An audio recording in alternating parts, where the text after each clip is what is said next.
hit the like button, whatever it is, because we got everything y'all need, man. Listen, and what you ain't looking for, you gonna be looking for it then. Scribe or Deebo gonna whoop your ass.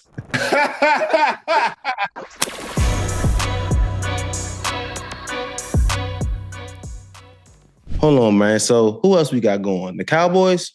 The Cowboys, we got my guy right here. Bland, that boy got 4-year, $92 million extension, including $50 million guaranteed. Mm-hmm. He will average $23 million, makes him the 6th highest paid corner in the league. How you think? Never mind, I ain't gonna get messy. I'm gonna ask you how you think Micah feel about that. Nah, man.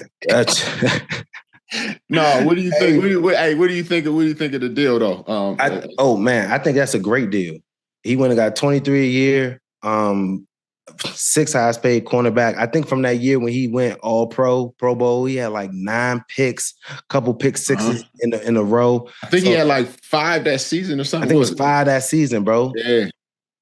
So yeah, he stepped on it, and then last year he got injured, so he missed 10 games. But he, like you said, back pay. He wasn't a high pick, and now he's able to get that bag. And now him opposite of Diggs, I think they should be able to kind of lock down that secondary a little bit more, man. Just be consistent, get some picks, man. Keep the big plays in front of them.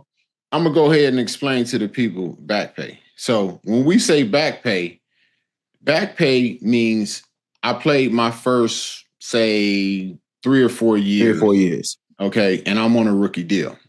That rookie deal, if I'm good, or that rookie deal, if you play above it, means that those years that you played at the level of say top 5 guy in the league. Those top 5 guys in the league make a certain amount of money. That certain amount of money over those 3 years average out to something. So when it come time for their deal, they won't back pay, which you should get your back pay because you played for $2 million a year or $3 million a year when you played at a level for a guy that should be making $20 million a year. So as soon as I get to that deal, I'm going to need $40, $60 million of back pay, which should be guaranteed, plus what you see my future being another 20 or so. And that's where we at with a nice little 4-year, $92 million contract extension. 1,000%. That's what we're talking about when we say back pay. So I could break down the contract for you for the back pay, Deebo, and that is the Micah Parsons contract. And that's exactly why we get to this back pay. Micah Parsons signed 4 years, $17 million fully guaranteed in his rookie contract. That good man was making $4.4 million a year while he was sacking the quarterback 10 to 15 times a year. 12 plus each season. 12 plus each season. While at the same time, we got TJ Watt, Myles Garrett making $25 million a year. And then they read up. This is their second contract that they hit their ass for. So Myles hit him again, hit him for 5 years, 125, then hit him again for 4 years, 160. Micah Parsons is coming off of making $4.4 million in his first rookie deal, $4.4 million a year. So 10.4 rookie deal, got a nice little signing bonus, $9 million. Then 1.4 the next year. After taxes, my man touched $700,000. Year 3, 2.2. After taxes, my man touched $1.3 million. Year 4, 2.9. He's touching 1.6, 1.7 million. So he's sitting here looking around at Myles making 25. Then he reads up for 40. He needs his pay. This first contract is your back pay, and it's your biggest contract. The one where no matter what happens, I'm going to be able to provide, be good. This is when you start making generational. That first contract, that $17 million, understand everybody's like, oh, the generational wealth. But you understand when you looking at another man making playing the same position, doing the same thing as you, that's making $25 million a year to $40 million a year, and you making 4, it just baffles you. So you have to get to your bag initially first for back pay and front pay. And then I think what a lot of people don't understand is the lack of financial education that we as players didn't have. I was one of them. You know, my first year, I saved up a lot because I was practice squad. You know, that was that. But when I got my first deal, that was, like $5 million, like 3 or 4 years, $5 million. At the end of that deal, dude, I had about 300,000 in the bank. I had a house and a car. I was spending it as fast as I was getting it because I wasn't even counting it. Yeah. And I didn't have that understanding that like, yo, this could be over with and it could all end out of nowhere. You're like, oh, my next check is gonna be this. I'm gonna be good. You're not looking, further into the future. That's why when, I got my big deal, all I did was, I get money, I invested. I get money, I invested. They say you get it and spend it. No, I was investing it because I had then got old enough to understand and see that, you know what? I got to be able to save. And the biggest thing for me that happened for me, dude, to be honest with you, when I got my second deal is I had my son, James. And I was like, oh, shit. I got to take care of somebody else. Mm-hmm.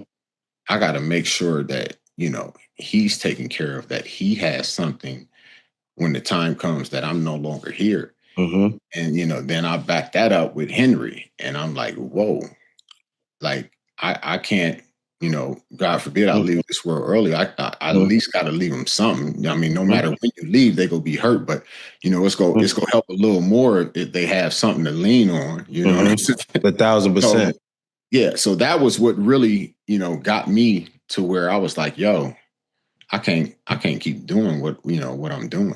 No, for sure. Because, bro, at the end of the day, they didn't teach that in school, in high school. They didn't teach you about money in middle school, high school, when you went to college. So you go from making really nothing to now you really getting checks. And at the end of the day, the taxes, all of that stuff is a real thing. People see your $5 million. You didn't touch $5 million, and it was in 5 years. So you busting that down, you touch 2.5, and then you have to live your damn self.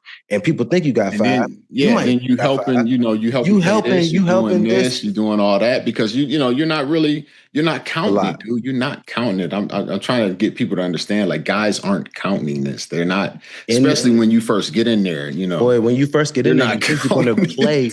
You think you're going to play forever. You're never not going to be in the league.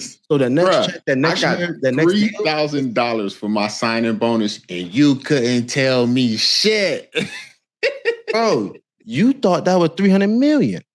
Bro, you couldn't tell me nothing, man. So yeah, it's just that's the part too. When us being able to stay in the league, so that first contract, and then some people they get cut. So that's the part where like, how did they go broke? I could show you easily. Like it's not that difficult. And then you think that, oh no, they could last forever.